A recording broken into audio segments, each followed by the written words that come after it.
My Friendly Neighborhood is a brand new title from David Szymanski, creator of DUSK, and his brother Evan. It's quite a passion project. A mascot horror game that has more in common mechanically with a survival horror game than most other mascot titles in the genre. It seems like something that could have been brewing in these brothers' heads since the 90s, referencing kids' public broadcasting familiar to Gen X and millennial players specifically, and it proves mascot horror has a little something for all ages. Players step into the role of Gordon O'Brien, a military veteran and repairman. Gordon has run out of second chances. If he screws up one more job, he's fired. He's been tasked with shutting off an antenna at an old boarded-up TV studio, and he's not letting anyone stop him. Before moving on, I want to draw attention to the fact that even the main character's name, Gordon, is in itself a reference. Gordon Robinson is one of the main human characters on Sesame Street over its many decades on the air. However, it doesn't stop there. Horror and shooter fans might also recognize the name Gordon and the first weapon acquired in this game as a clear reference to Gordon Freeman and the Half-Life series. Catching both of these references, the big picture with My Friendly Neighborhood starts to materialize.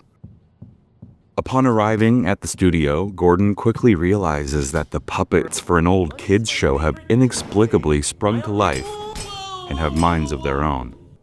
A classic sock-style puppet named Ricky helps Gordon on his way, but also might have other motives. Stand-ins for Oscar the Grouch, Big Bird, and more fill this environment with both mirth and dread. What follows after Gordon enters the studio is a game surprisingly similar to Resident Evil 2, specifically the recent remake. A small yet cleverly connected map of structures opens up over the course of the game by solving puzzles, collecting keys, and getting into bizarre struggles to survive.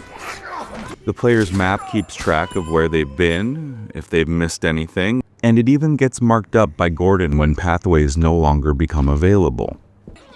Other than the wrench, Gordon's main weapons are a pistol called the Stenographer and a shotgun called the Novelist. Both of these shoot golden letters at enemies instead of bullets in a hilarious fashion. Once the puppets fall to the ground, they stay there until players leave the room and come back. However, players can also use duct tape to immobilize downed enemies for good.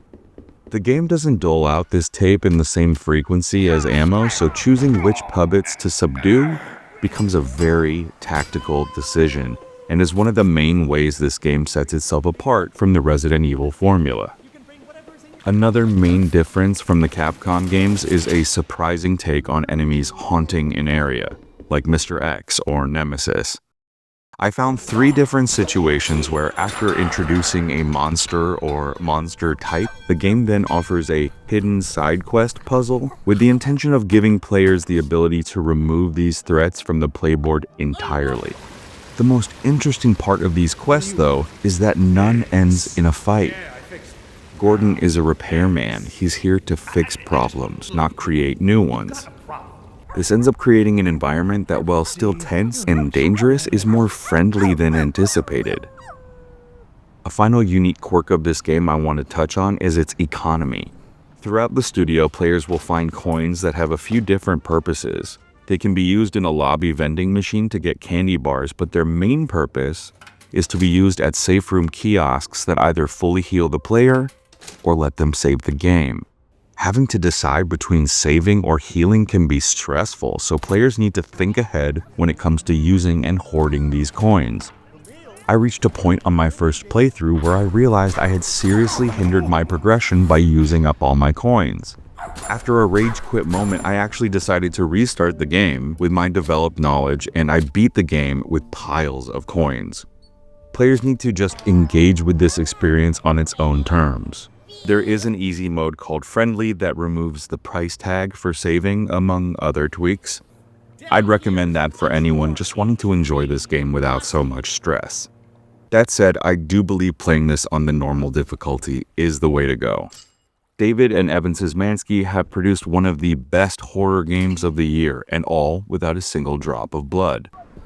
Their immense effort to not just recreate the mechanics of Resident Evil, but the aesthetics of Jim Henson as well, must be commended because it wasn't just an effort. It was a resounding success. My Friendly Neighborhood is a great game, not just for horror fans, but for anyone who grew up wondering how to get to Sesame Street. Thanks for watching. For all sorts of weird horror games and most other strange genre titles as well, join the Hackathon neighborhood today.